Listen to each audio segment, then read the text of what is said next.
capítulo les voy a hablar sobre las infecciones urinarias recurrentes en la mujer. Bueno, hay varios factores predisponentes para tener infecciones urinarias frecuentes. Por un lado está la actividad sexual, el hecho de haber tenido varios hijos, la multiparidad también lo puede condicionar. Alteraciones de obstrucción de la vía urinaria, anatómicas, congénitas o cálculos también lo puede desencadenar. Reflujo vesículo-ureteral, que son patologías que hay que descartar cuando hay infecciones frecuentes. Diabetes mellitus y otro tipo de enfermedades condicionan tener este tipo de infecciones. Obviamente si hay una manipulación de las vías urinarias por algún procedimiento, y enfermedades neurológicas, por nombrar algunas causas que pueden aumentar la frecuencia de estas infecciones. Entonces, las infecciones del tracto urinario, hay varias clasificaciones.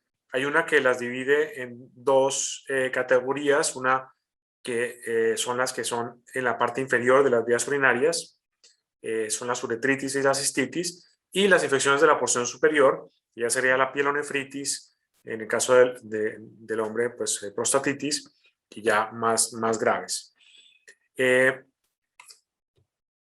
¿Cuáles son los otros factores predisponentes? Pues la menopausia, por la bajada de hormonas, ya veremos, puede condicionar que tengamos más infecciones en esta época. La falta de estrógenos cambia la microbiota, la mucosa se hace más seca y eso condiciona pues este tipo de enfermedades. Anormalidades en las vías urinarias, obviamente en los bebés hay que investigar, sobre todo cuando son recurrentes, y las obstrucciones, como hemos hablado, por cálculos u otras causas. ¿Por qué hay más infecciones en las mujeres? Básicamente es un tema anatómico y también hormonal, pero sobre todo anatómico. Ya veremos que por la cercanía de la uretra al recto, pues hay más posibilidad de contaminación retrógrada de las bacterias que están en la zona perianal, que van luego a colonizar la uretra. Las mujeres se ven afectadas mucho más que los hombres, con un riesgo de por vida estimado de infección del tracto urinario hasta un 60%, es bastante alto.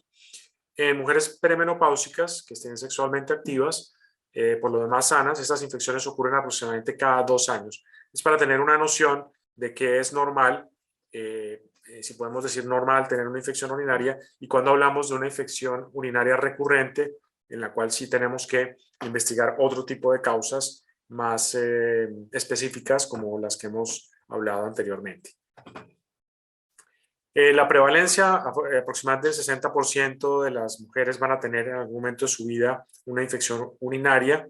20 a 40% han tenido infecciones previas, y eso hace que condicione que puedan tener hasta un 25 o un 50% una infección recurrente.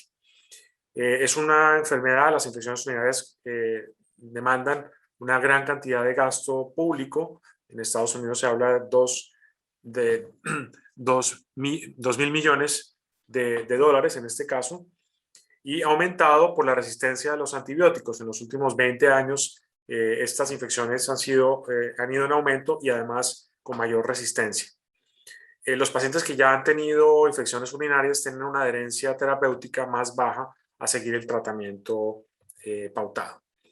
Otros factores de riesgo son el uso de antibióticos frecuentes, el haber tenido catéteres por intervenciones, los espermicidas, algunos anticonceptivos que utilizan espermicidas también pueden alterar la microbiota y condicionar este tipo de infecciones. Otras causas más de tipo comportamental, por ejemplo, cuando tenemos alteraciones en el vaciamiento de la vejiga, ya sea por razones sociales o alguna disfunción, pues también condiciona estas infecciones. Tener relaciones sexuales frecuentes también puede condicionar que haya más infecciones urinarias. Las alteraciones anatómicas, como el reflujo vesículo-ureteral, el embarazo también puede condicionar que tengamos más infecciones urinarias, simplemente por la presión que hace el útero y el feto en la vía urinaria y otros cambios de tipo hormonal. El hecho de ser mujer pues condiciona más estas infecciones y alteraciones de tipo genética. Hay a veces tendencias familiares a tener infecciones urinarias, ya sea por alteración de la secreción de inmunoglobulinas de tipo A o por alteraciones de la mucosa por otras causas de tipo genéticas. En cuanto a otra terminología, se habla de que no es complicada cuando no hay una alteración de tipo anatómica o enfermedad de base, como puede ser una enfermedad neurológica que condicione la enfermedad urinaria. En ese caso serían no complicadas. Y complicadas es cuando ya hay una alteración estructural que condiciona tener infecciones urinarias, como puede ser alguna lesión de tipo neurológica. Se dice que son recurrentes cuando son 3 infecciones urinarias en un año o cuando tenemos 2 en 6 meses. Ahí es cuando hablamos de una infección urinaria recurrente. La reinfección es cuando es una infección recurrente causada por un tipo de bacteria diferente en cualquier momento.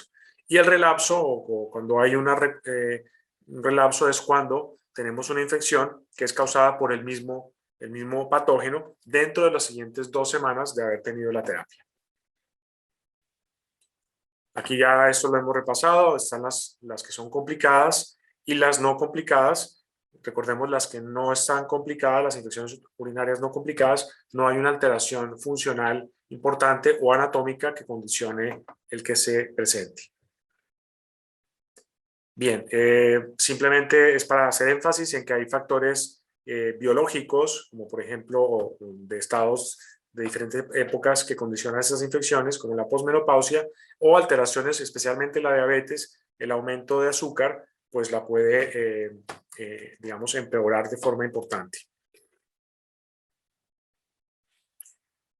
Bien, siempre es importante cuando hay infecciones frecuentes que sean valoradas por un médico, ojalá un especialista, porque hay que descartar primero estas alteraciones de tipo anatómicas que requieren exámenes más especializados antes de seguir, digamos, tratándose con antibióticos sin buscar una causa específica. ¿Cuál es la patogenia de las infecciones urinarias? Bueno, hay una contaminación de la parte periuretral en la zona urogenital. Esta colonización va a ascender hacia la vejiga y luego en la vejiga va a invadir estas bacterias, van a invadir toda la pared de la vejiga, produciendo una respuesta inflamatoria. Eso va a traer una infiltración de neutrófilos, va a haber una multiplicación de estas bacterias y va a haber una activación del sistema inmune local. Puede haber formación del biofilm, que es esa película que forman las bacterias, es como su hogar, podríamos decirlo, y que se comporta a veces el biofilm como un organismo en sí mismo. Este epitelio empieza a dañarse por las toxinas y las proteasas que secretan estas bacterias y pues si se complica puede ascender la infección hacia los riñones.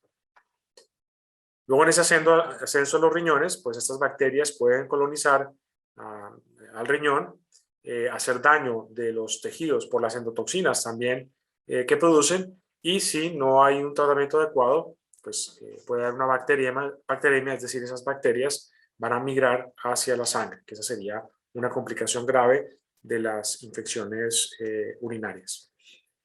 Esta es una tipología del tipo de bacterias y por género que se presentan. La mayoría de infecciones son por Escherichia coli, pero como pueden ver, hay otro tipo de bacterias que van colonizando. Por ejemplo, está la Klebsiella pneumoniae, también tenemos Cándida, pero varía dependiendo si es complicada o no complicada. Si es una infección de las no complicadas, pues hay cierta diferencia en cuanto a las bacterias. Por ejemplo, vemos que aumenta la cantidad de la Klebsiella pneumoniae en las infecciones urinarias complicadas. La virulencia o la gravedad de estas infecciones urinarias está condicionada también por la virulencia de las bacterias en sí mismo. No todas las bacterias son igual de agresivas hay diferentes factores que hacen que sean unas más que otras, más agresivas. Por ejemplo, la capacidad que tienen de adherirse a la mucosa, las toxinas que también van secretando, la capacidad que tienen de secuestrar hierro, entre otras circunstancias. Bueno, la infección bacteriana más frecuente las infecciones bacterianas urinarias son de las más frecuentes, son entre el 1.2 hasta 0.8% de las consultas médicas, y la más frecuente es la cistitis, que sería la infección de vías urinarias baja o ITU baja, no complicada. Hay una alta prevalencia, 50 a 60% en mujeres de vida adulta, y en los pacientes ingresados hasta el 18.8%, un poco de estadística. Bueno, aquí vemos más de la fisiología y la anatomía que condiciona las infecciones más frecuentes en las mujeres, pero la más importante es básicamente la cercanía de la uretra con la vejiga, perdón, con el recto, que hace que estas bacterias puedan migrar. Es importante descartar el reflujo vesículo-ureteral. Esto es algo que además se suele hacer desde pequeños, si hay sospecha de esta alteración. Si tenemos infecciones frecuentes en los niños, es cuando tenemos que descartarlo pues, a través de una ecografía. Y un poco más de anatomía en cuanto a la anatomía de la vejiga. En esta diapositiva, para resaltar la importancia de la microbiota, el intestino y en general las mucosas. Cuando las mucosas no están bien, cuando hay aumento de la permeabilidad de mucosas intestinal, podemos hablar de las mucosas en general, también hay un epitelio en la vejiga, y muchas veces cuando tenemos alteraciones en la mucosa intestinal también la tenemos en el epitelio de la vejiga. Cuando hay estas uniones entre las vellosidades intestinales están alteradas, hay un aumento de permeabilidad, eso también puede condicionar que migren bacterias desde el intestino hacia otras zonas del cuerpo, que pueden incluir también la vejiga, por esta transmutación o transmigración de estas bacterias. Por eso, en la medicina integrativa se hace especial énfasis en los tratamientos que tienen que ver con el intestino, porque vemos que la disbiosis, ese desequilibrio de la flora intestinal, también condiciona infecciones y desequilibrios en otras floras a nivel, en este caso, de la vejiga. Bien, otra característica que tiene que ver con la patogénesis es que cuando hay un vaciado que no es completo, que no es eficiente, pues el hecho de que haya más tiempo en la vejiga la orina condiciona que haya más posibilidad de infecciones. También si hay deficiencias, como hemos hablado, de inmunoglobulinas, alteraciones del pH de la vagina y de la zona genital por falta de algunas bacterias, también condiciona que tengamos más posibilidades de este tipo de infecciones. ¿Y qué defensas tiene el cuerpo? Pues tiene la defensa propia de la orina, también la secreción de ciertas inmunoglobulinas. El simple flujo urinario frecuente es una limpieza que se hace de la vejiga, por eso es la importancia también de tomar líquidos y de estar evacuando cuando realmente lo deseamos. Y hay factores que intervienen con esa defensa propia del huésped para evitar ese tipo de infecciones. Obviamente los cálculos, la obstrucción urinaria por alguna razón, el reflujo, factores mecánicos que ya hemos comentado, azúcar, etc. Bueno, los patógenos principalmente es el Escherichia coli, pero también tenemos la Klebsiella, el Proteus, y habitualmente la que encontramos es la Escherichia. Este diagnóstico de infección urinaria se debe hacer a través de un cultivo, idealmente, y un examen de orina, un parcial de orina, para poderlo documentar. Esto es debido a que no todas las infecciones o la sintomatología urinaria es debida a infección y por lo tanto no todas requieren antibióticos, es algo que hay que resaltar. Otros factores de virulencia, las fimbrias que tienen estas bacterias son las que van a facilitar su adhesión y dependiendo del tipo de fimbrias, su capacidad de adhesión. Esta capacidad de adhesión está afectada por la manosa. La manosa es un complemento que se da nutricional que impide que estas bacterias se peguen fácilmente a la vejiga, y es una de las formas con las que podemos actuar. Otro factor de virulencia son los lipospolisacáridos, endotoxinas que estas bacterias secretan. Aquí más sobre el biofilm, que es esta película que forman las bacterias a nivel de la vejiga y en otras partes del cuerpo, y que a veces es difícil de romper, porque ahí también se protegen en ese biofilm. Y bueno, pues esta manosa, que se puede dar como complemento alimenticio, pues puede ser un apoyo en estas circunstancias. Bueno, esto ya no voy a insistir más, hay más clasificaciones en cuanto a si es una infección de vía urinaria no resuelta o reinfección, pero bueno, más o menos ya tenemos el concepto básico para poderlo trabajar. Las infecciones urinarias traen bastantes problemas de tipo emocional, de estrés, incluso hay sentimientos de culpa. Los pacientes frecuentemente están desesperados cuando son recurrentes, y la respuesta habitual es más antibióticos y más cultivos, y es un círculo vicioso. Por eso el abordaje integrativo en este caso es muy interesante, porque va a ser un tratamiento buscando la causa, qué es lo que está haciendo que esta persona esté teniendo estas infecciones, y unas medidas correctivas que van a tener que ver con cambio de hábitos y también de suplementación, entre otras medidas adicionales. Los síntomas, pues ya los conocemos, frecuentemente se tiene que ver con dolor, disuria, ardor al orinar, prurito, y ya cuando se complican puede haber pues fiebre, malestar general y alteraciones en el cuadro, en la analítica. Las más frecuentes de las infecciones urinarias bajas es la cistitis, que genera pues tisuria, polaquiuria, hematuria, ausencia, a veces no hay fiebre, sino ascendido, y el dolor típico en la zona suprapúbica. Insistimos en que es importante, antes de dar un tratamiento, que exista un diagnóstico corroborado con algún examen paraclínico, como puede ser un cultivo idealmente, o un examen de orina, por lo que les decía, no todas las sintomatología urinaria, como ardor al orinar o ir frecuentemente a orinar, no siempre son infecciones, puede ser irritación. Hay cistitis abacterianas que no son producidas por infecciones bacterianas, y por lo tanto hay que investigar siempre y nunca automedicarse. Bien, esto ya lo hemos hablado. Más normas generales de prevención. Entonces ya hablamos un poco del tratamiento. Bueno, hay normas básicas, que es una adecuada hidratación, limpieza adecuada de la zona genital. Recordemos, se debe hacer de adelante para atrás de una sola vez y desechar el papel. Es muy frecuente ese error de hacer la limpieza desde la zona del ano hacia adelante. Estamos trayendo las bacterias de la zona del recto. Jabones que no sean agresivos, que tengan pH neutro. También es importante el aseo antes, durante y después de las relaciones sexuales. Ya hablamos de algunos métodos anticonceptivos, como los espermicidas, pues pueden alterar también esa flora y condicionar infecciones.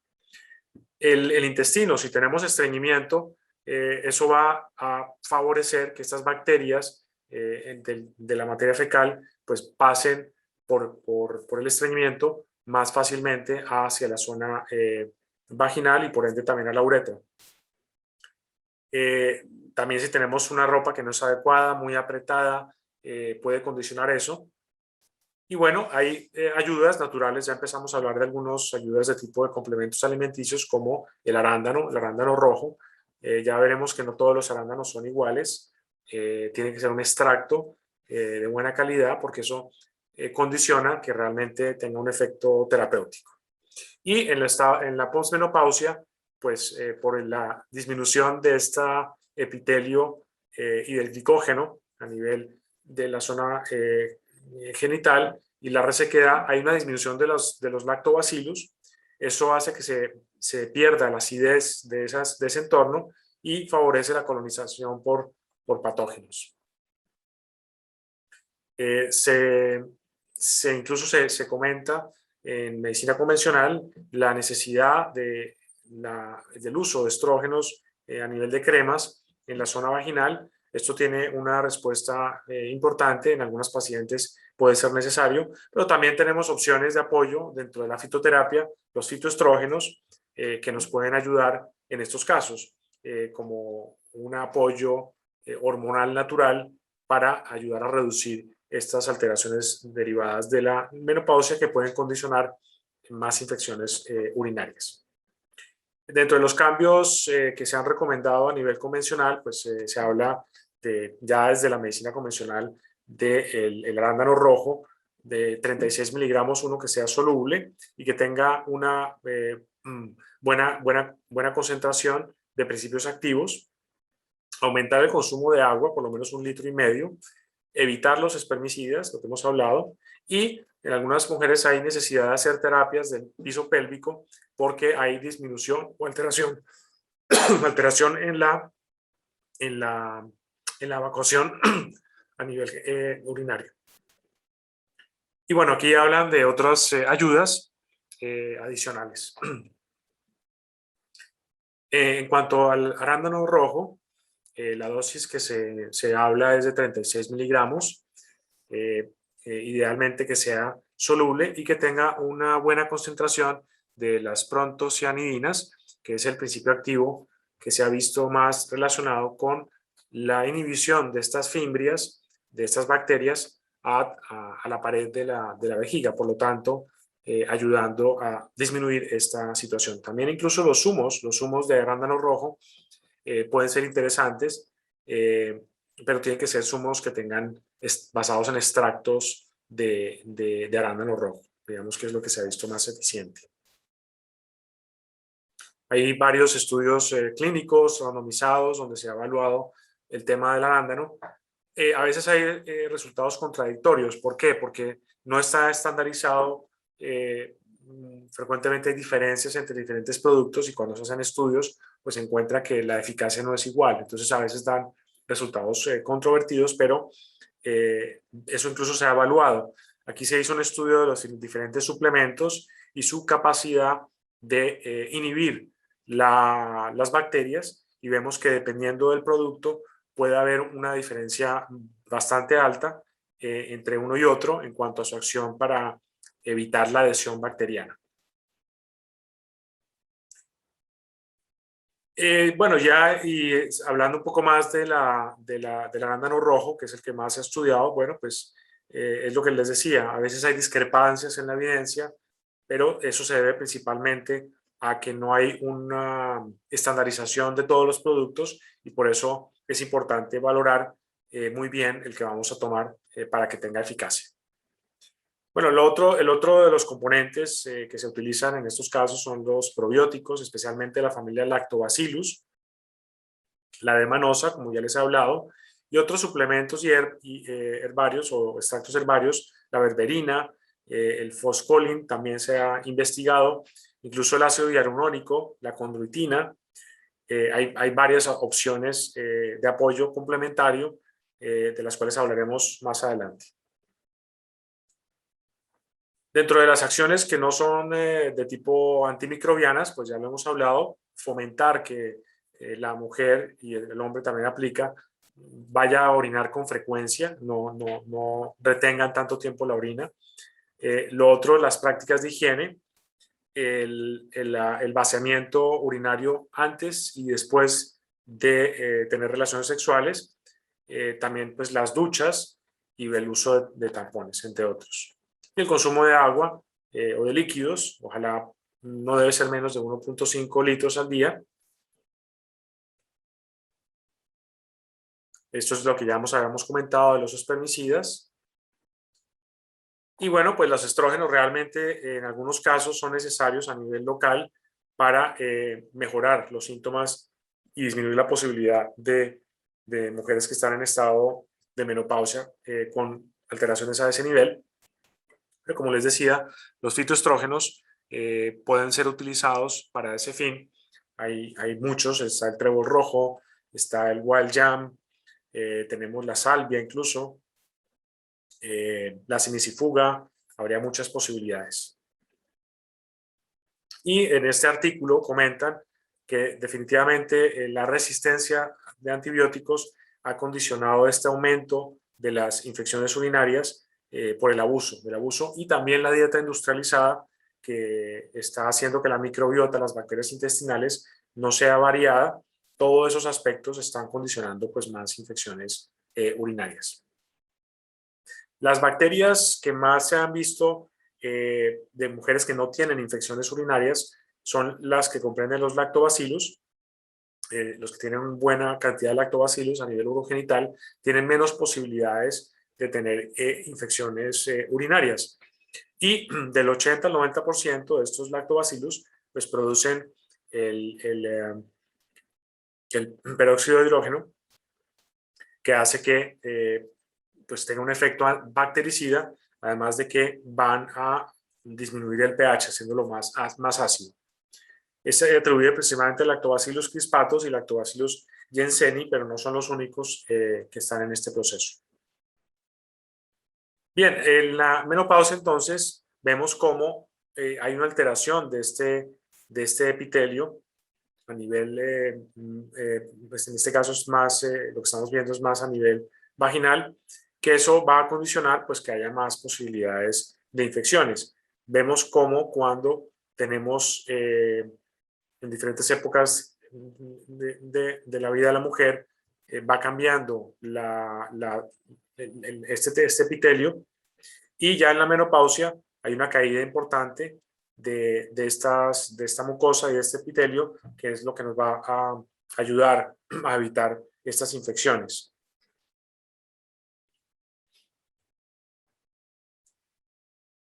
En la posmenopausia, entonces, debido al cese de la producción de los estrógenos y progesterona, pues hay una disminución desde exudado vaginal que les comentaba y también de nutrientes, y eso pues hace que tengamos más posibilidades de infecciones en esta época. Es por eso que la suplementación con probióticos, además de lo que hemos comentado de hábitos, es importante resaltarlo en esta época. Entonces, el género de bacterias que más hay que utilizar para las infecciones urinarias son los lactobacillus. Hay otros como el rhamnosus también y el fermentum, entre otros, son los que más se utilizan en estos casos. Y bueno, hablando del daño colateral de los antibióticos, están haciendo que tengamos una muy baja diversidad y cantidad de bacterias a nivel intestinal, y afecta también la microbiota vaginal, que es la que está relacionada con las vías urinarias en la mujer. Vemos aquí en el gráfico cómo en la civilización actual tenemos alteraciones de la variedad de la microbiota, y esto está condicionado por pues, el uso de antibióticos, la comida industrializada, etc. Hay un cambio también de paradigma en cuanto a que pensábamos que los epitelios, en concreto estamos aquí viendo el de la vejiga, eran asépticos, que no tenían bacterias, y sí tienen bacterias. Lo que pasa es que son bacterias que están en un estado simbiótico, no están comportándose como patógenas, pero cuando cambia el entorno, cuando cambia el pH y hay otro tipo de acciones, es cuando se convierten en patógenas. O sea que ya vemos que hay bacterias en todas partes, conviven con nosotros, y lo que hay que trabajar es más el terreno, que condiciona que se comporten de una forma más patógena. En cuanto a los probióticos, ya han sido confirmados su efecto con varios estudios de placebo en cuanto a mejorar la flora vaginal. Dos cepas en concreto, Lactobacillus rhamnosus y el fermentum, pero hay otras más. Se ha visto que son las que más tienen efecto a ese nivel. Y dentro de los complementos alimenticios que pueden ser muy interesantes, especialmente en infecciones urinarias recurrentes, es el orégano. Los aceites esenciales son muy potentes.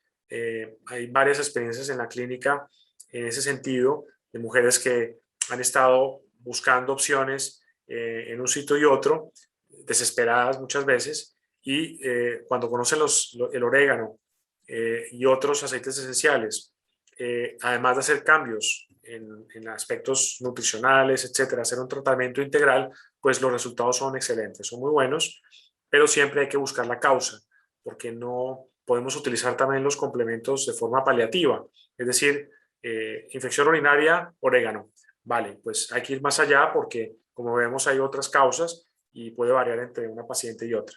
El componente activo que tiene este efecto antibiótico marcado es el carbacrol. Idealmente los aceites esenciales tenemos que buscarlos ecológicos porque al estar más concentrados se concentra todo más. Y la parte volátil de las plantas, que es lo que son los aceites esenciales, pues es lo más potente que tienen. Entonces, y no hay tanta resistencia de las bacterias de momento a los aceites esenciales, por lo tanto es una alternativa fantástica en las manos de un profesional, porque siempre que hay una infección urinaria tiene que ser valorado por un profesional sanitario, pero de todas maneras hay que conocer que hay esas alternativas. ¿Y qué hacen los aceites esenciales? Especialmente el orégano, pues va a destruir esta pared de la bacteria, haciendo que su estructura anatómica se interrumpa y la consecuente pues, muerte de esta bacteria. Otros complementos alimenticios que pueden ser interesantes, la gallúa. Este es un arbusto que se ha utilizado en la medicina más tradicional. Se utiliza para apoyo en las cistitis leves, sobre todo. También se le ha dado el nombre de uva del oso. Y hay estudios clínicos que han corroborado que las personas que utilizan la gallúa de forma recurrente o frecuente, pues tienen una tasa de recurrencia de las infecciones de vías urinarias más baja en comparación con el placebo. Y el protagonista sin duda es el arándano rojo. Disminuye el riesgo general de infecciones urinarias entre un 26 a un 38% en pacientes, pero repito, no todos son iguales, tienen que estar titulados, ojalá en el principio activo, que es las prontocianidinas, son las que tienen ese efecto de antiadhesión de las bacterias, y estos componentes parecen interferir con la adhesión, como les decía, de estas bacterias, entre otras acciones. También acidifica la orina, que es otra característica que nos interesa en las vías urinarias. El hibisco, el extracto de hibisco, es otro que se ha investigado, incluso en forma de té, se ha asociado a un 36% menos de riesgo de infecciones del tracto urinario. Se han hecho estudios clínicos al respecto. En concreto en este se hizo con un té y tiene efectos antiinflamatorios, el hibisco también. ¿Por qué? Porque mucho del problema al final también es la inflamación y de hecho hay cistitis que no son bacterianas, son simplemente inflamatorias. Mucho del problema de la cistitis también, a repetición, es que cuando hay toxicidad, el epitelio y la mucosa de la vejiga está tóxica, está inflamada, está irritada. Y eso vemos que cuando los pacientes hacen planes de detoxificación adecuados, pues mejora muchísimo esa sintomatología de inminencia de ir frecuentemente a orinar o de cistitis. Entonces hay varias opciones, varios manejos. Hemos hablado de la manosa, hemos hablado de los probióticos, del orégano y de otras plantas. También de la importancia de la microbiota, de la alimentación, de hábitos adecuados. Todo eso puede condicionar que tengamos menos infecciones urinarias. Y de hecho en la práctica, cuando aplicamos estas estrategias, pues los resultados suelen ser muy buenos, especialmente en mujeres que a veces están buscando de un sitio u otro otras opciones, ya que a veces solo se ofrece antibióticos, a veces probióticos como gran cosa, pero hay más opciones de complemento, que es lo que ofrece la medicina integrativa. Y hablando de la manosa, nuevamente, bueno, pues lo que hace es que evita que las fimbrias de varias bacterias, también de la Escherichia coli, pues se adhieran a la mucosa. Hay bastante literatura al respecto, aquí les dejo algunas referencias, pero eso es algo que se ha documentado bastante bien. Más sobre el arándano, de investigaciones tanto in vitro como in vivo, por los componentes, especialmente el protagonista son las prontocianidinas, pero también son los flavonoides. Hay otros principios activos que tienen estas estos extractos que también mejoran la acción del arándano, no solamente son las prontocianidinas.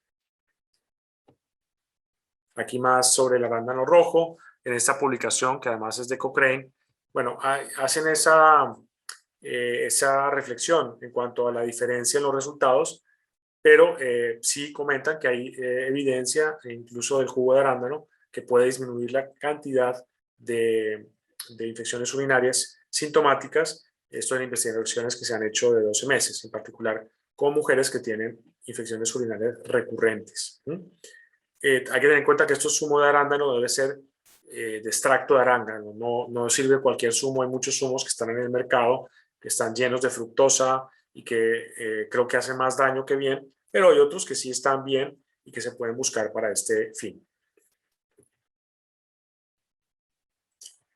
O más plantas utilizadas, el brezo también se ha utilizado para este fin, para infecciones leves, como apoyo, infecciones de vías urinarias leves.